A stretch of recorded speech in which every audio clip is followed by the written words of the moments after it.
Day 68, Numbers 19 through 20, Deuteronomy 21, and Psalm 100.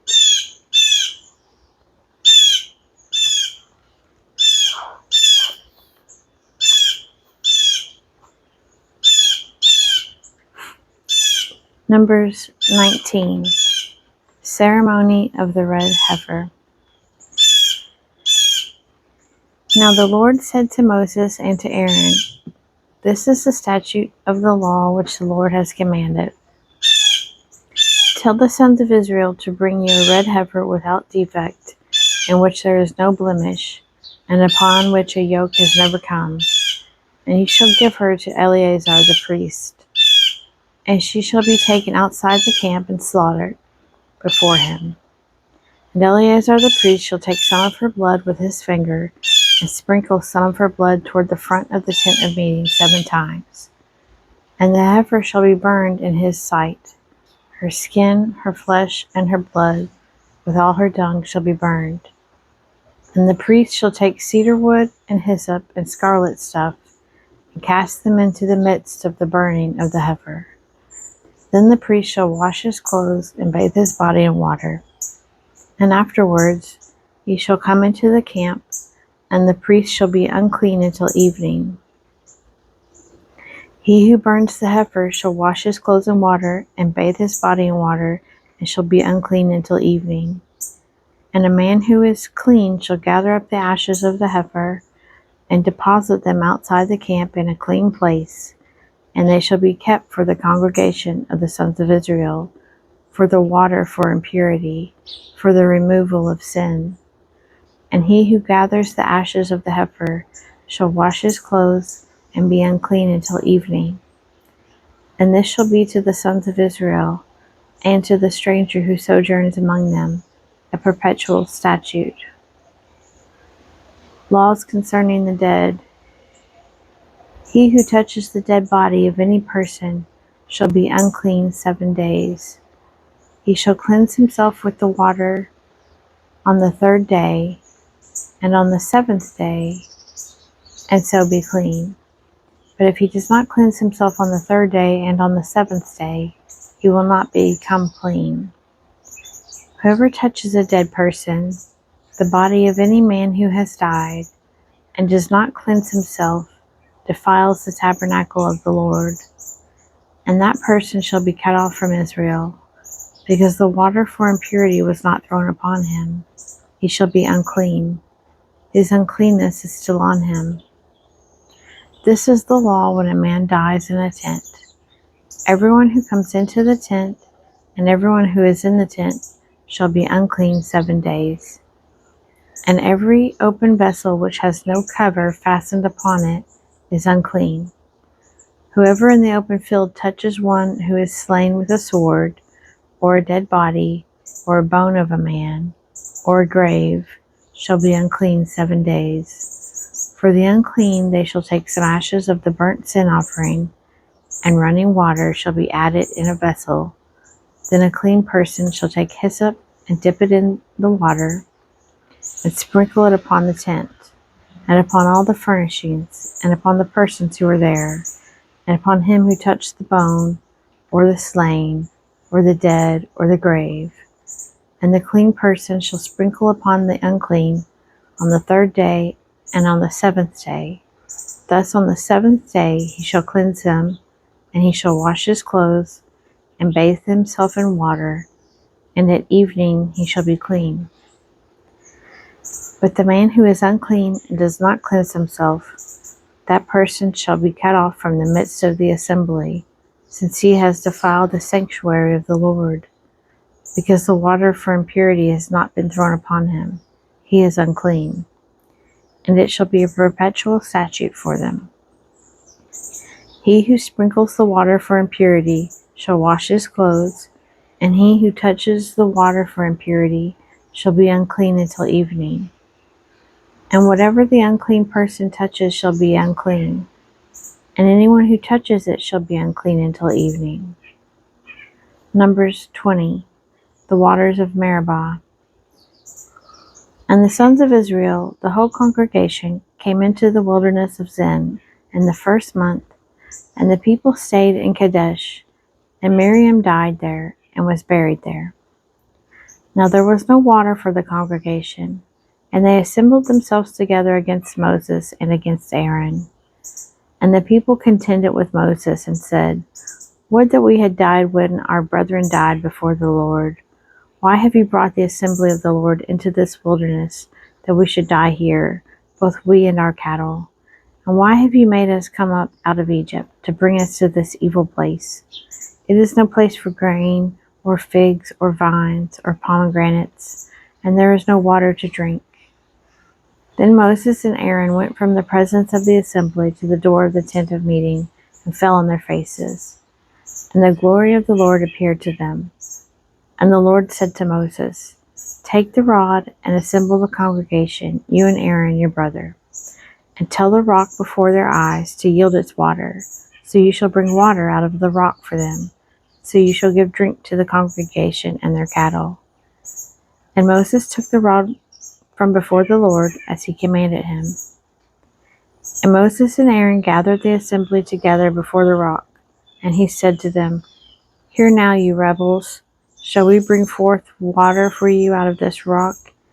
And Moses lifted up his hand and struck the rock with his rod twice, and water came forth abundantly, and the congregation drank, and their cattle. And the Lord said to Moses and Aaron, Because you did not believe in me, to sanctify me in the eyes of the sons of Israel, therefore you shall not bring this assembly into the land which I have given them.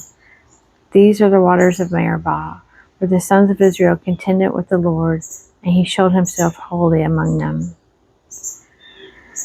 Passage through Edom refused. Moses sent messengers from Kadesh to the king of Edom. Thus says your brother Israel, You know all the adversity that has befallen us, how our fathers went down to Egypt, and we dwelt in Egypt a long time, and the Egyptians dealt harshly with us and our fathers. And when we cried to the Lord, he heard our voice, and sent an angel and brought us forth out of Egypt. And here we are in Kadesh, a city on the edge of your territory. Now let us pass through your land. We will not pass through field or vineyard, neither will we drink water from a well. We will go along the king's highway. We will not turn aside to the right hand or to the left, until we have passed through your territory. But Edom said to him, You shall not pass through, lest I come out with the sword against you. And the sons of Israel said to him, We will go up by the highway, and if we drink of your water, I and my cattle, then I will pay for it. Let me only pass through on foot, nothing more. But he said, You shall not pass through. And Edom came out against them with many men and with a strong force. Thus Edom refused to give Israel passage through his territory. So Israel turned away from him.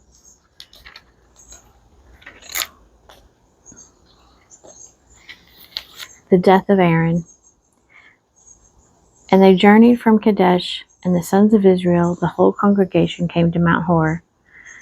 And the Lord said to Moses and Aaron at Mount Hor, on the border of the land of Edom, Aaron shall be gathered to his people, for he shall not enter the land which I have given to the sons of Israel, because you rebelled against my command at the waters of Meribah. Take Aaron and Eleazar his son, and bring them up to Mount Hor, and strip Aaron of his garments, and put them upon Eleazar his son. And Aaron shall be gathered to his people, and shall die there.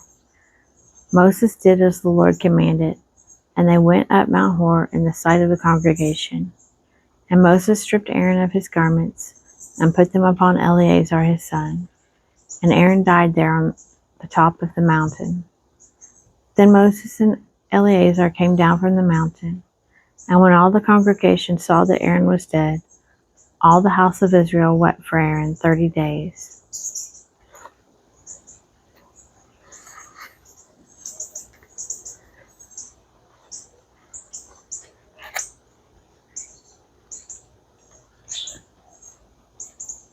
Deuteronomy 21.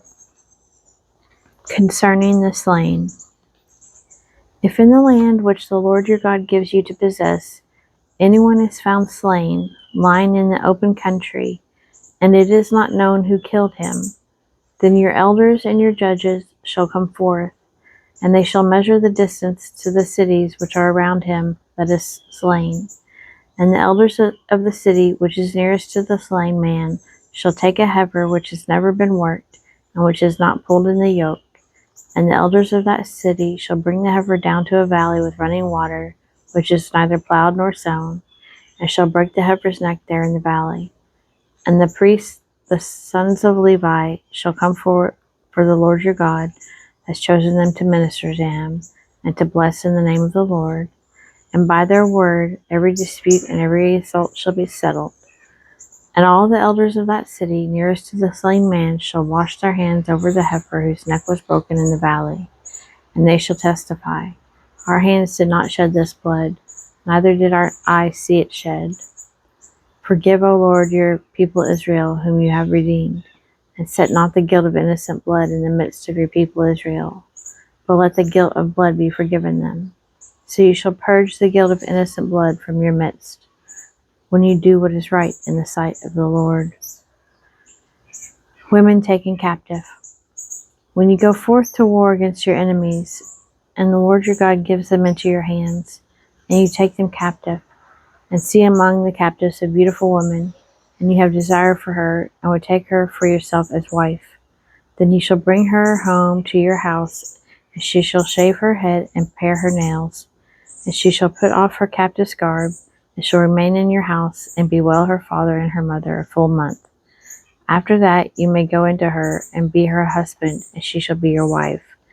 Then if you have no delight in her, you shall let her go where she will, but you shall not sell her for money. You shall not treat her as a slave, since you have humiliated her. Right of the firstborn son.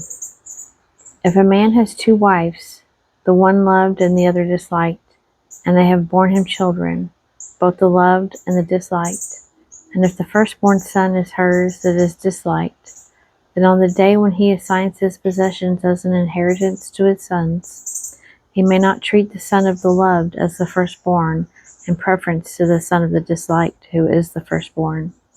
But he shall acknowledge the firstborn, the son of the disliked, by giving him a double portion of all that he has, for he is the first issue of his strength.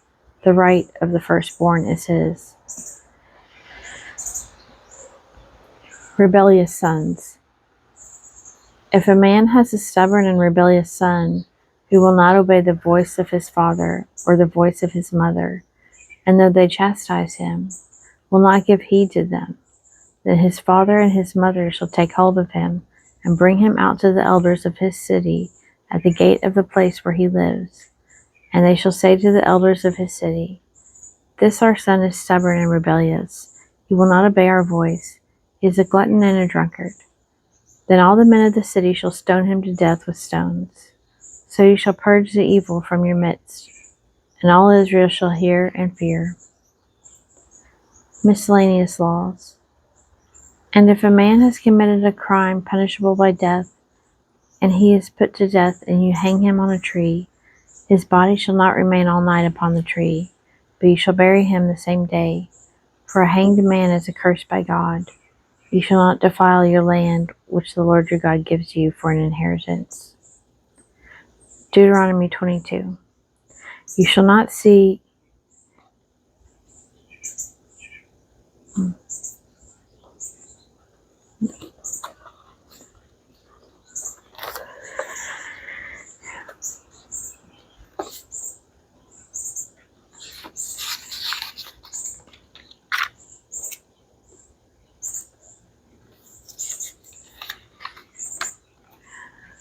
Psalm 100.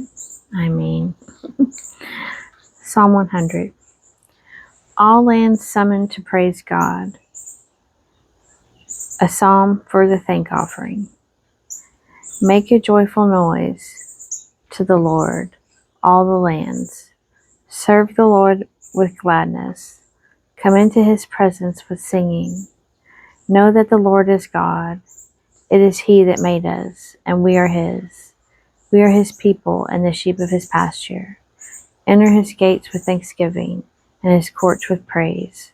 Give thanks to him, bless his name.